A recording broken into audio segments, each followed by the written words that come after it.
Three plausible scenarios in 2023 for the Utah economy. Inflation will start going down, interest rate hikes will stabilize, a lot of consumer spending that'll lead to the GDP growth of 2 to 4%.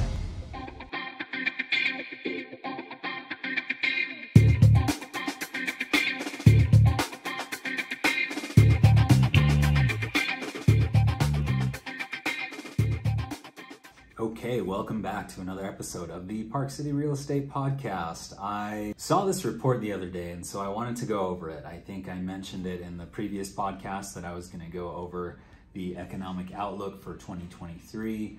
So when I went to the University of Utah, David Eccles School of Business, they had a branch that was called the Kempsey Gardner Policy Institute. And so essentially what they do is they have a bunch of statisticians and analysts who kind of monitor economic trends and try and give recommendations to the governor to see, hey, what is the economy going to be doing? What can we do here in Utah or as policymakers at the state level to help strengthen and ensure that the Utah economy remains strong, even despite maybe some potential economic speed bumps, if you will.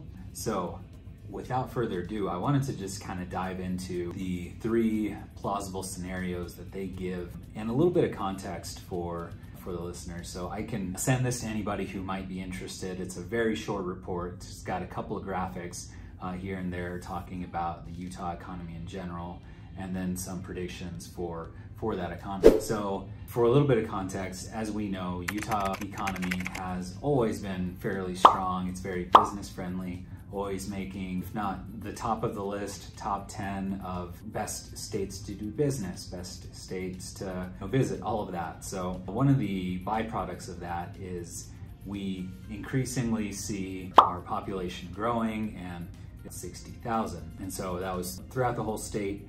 I believe Utah County saw the greatest increase, and if you live here in the Park City area, you maybe felt that all the growth happened here. So some of the interesting things to note about that population change, of that 62% was 62 or 63% of that population growth was net migration.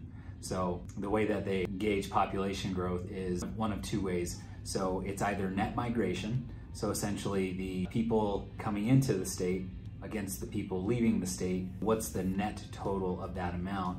And the other thing that they gauge for growth is just natural growth. So a natural increase in growing their families and all of that. And so 62% was the net population increase. So, and actually I think Governor Cox recently at the State of the Union, he even made a comment about some of the migration that we've had from one of the big culprit states where a lot of people are leaving, which is California. And I believe California lost almost 400,000 people the past year, and we saw a few of them come here. But some of our other feeder markets, as we know, are whether you're second home or relocating permanently. There's a lot of people from the Northeast that come, whether it's New York area. There's some people that come from the Chicago area. It's very common to see people moving here from there. We also have a lot of Floridians who will come here and ski, and we have a lot of Texans. Just a little bit of context. So whether they're moving here or just have second homes here, that's kind of more of our top 5 areas of where people come here from. So 3 plausible scenarios in 2023 for the Utah economy. And I'd be curious if you're listening to this, if you think that you might know or have any insight on which of these 3 scenarios might actually happen. I would be curious to hear your opinion, because at the very end of this, I will be giving which scenario I think is most likely. So scenario 1 for the Utah economy in 2023, what they think is going to happen is continuing growth. So in 2022, you had a resilient growth market, GDP-wise, for the Utah economy. So you saw essentially, 2 to 4% growth. And so that's what they think is one of the scenarios that might happen, that inflation will start going down, interest rate hikes will stabilize, and we're gonna have just essentially a lot of consumer spending that'll lead to the GDP growth of 2 to 4%. So that's scenario 1. is that we're just gonna continue to grow. There was maybe a blip in the radar in 2022, but jobs and jobs reports and everything, consumer spending, it all kind of stayed relatively strong and grew in 2022. So they think that could possibly happen in 2023 if inflation recedes, interest rate hikes stabilize, and people keep spending money. Now, scenario 2 that they think might happen is a shallow recession. So high inflation comes us down slowly, and we saw in December 2022, inflation was still around 6.2%, I believe it was. So still pretty high, not as high as it was, in the preceding months where, we were in the 8 and 9 range, but still 6 is really high. I believe the inflation rate that they like to see is somewhere around 3 or 4%.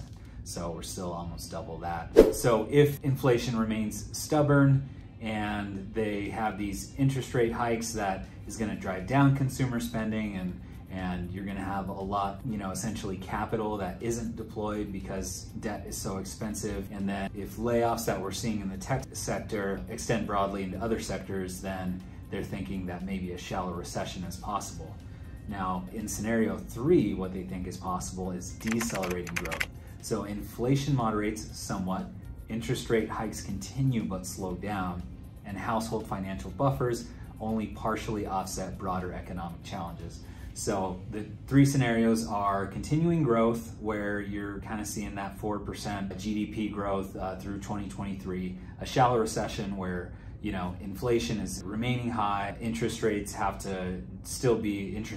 have to still continue and be pretty dramatic, and scenario 3 is decelerating growth. So GDP growth will be anywhere from 0 to 2%. It won't be as high as it was in 2021, 2022. So now something to take note of is recently, so last week, the Fed hiked temporary interest rates just a quarter. So essentially what that did is, they were saying, hey, inflation is still a little bit high, we're gonna raise it.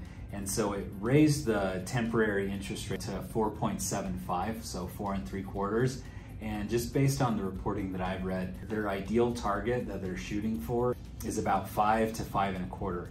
So based on that metric alone, seems like scenario 3, at least from my perspective, is more possible. So there's going to be some decelerating growth, but inflation is somewhat under control. It's not in the crazy 8s and 9s like it was before, and interest rate hikes will continue but slow down. So when it's only a quarter versus like 50 or 75 basis points, then we are kind of starting to see the tail end. Now, we will have to see if inflation is responding to that. If we're getting to the 4s and 5s in inflation, then that decelerating growth is more likely. Now, what does that mean for the greater Utah housing market? So any sort of report that we get where the economy is still strong and consumer spending is still up and unemployment rates are super low, then that essentially what happens is it kind of indicates that the Fed might keep raising interest rates, and so mortgage rates will not go down anytime soon. In fact, if there's signs of a stronger economy, kind of what we've seen is interest rates will have a pop. So mortgage interest rates, and so it'll be more expensive to buy a home.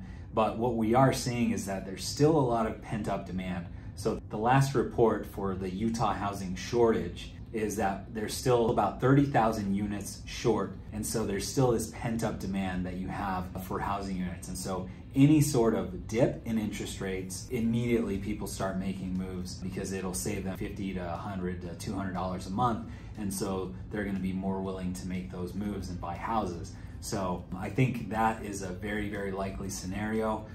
There's still a lot of pent-up demand for housing and houses. And just anecdotally, I know that at least the agents in Salt Lake and even some here in Park City, you're starting to see an increase in showings and activity. So all of that being said, what can we expect for 2023 as far as the housing market?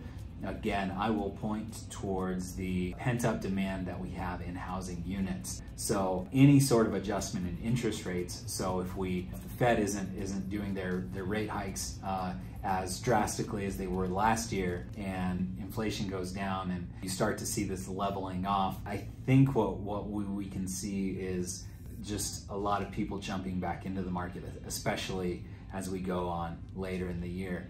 Now, I think that if there is even a shallow recession, some negative GDP growth, I think that will bode even better for buyers in our market, because interest rates will probably start to drop even more as the Fed essentially has accomplished their goal of tanking the economy, which is kind of what they're trying to do with these interest rate hikes. They're trying to level things off, and so once things start going into a recession, then you will see interest rates follow suit, where they start to go a little bit lower. And so with all of that, I will wrap up this episode. I have a few other things that I want to talk about in other episodes, kind of more broad, kind of fun thing where we talk about how Park City is probably the best place to live in all of the United States. Maybe a slight bias there.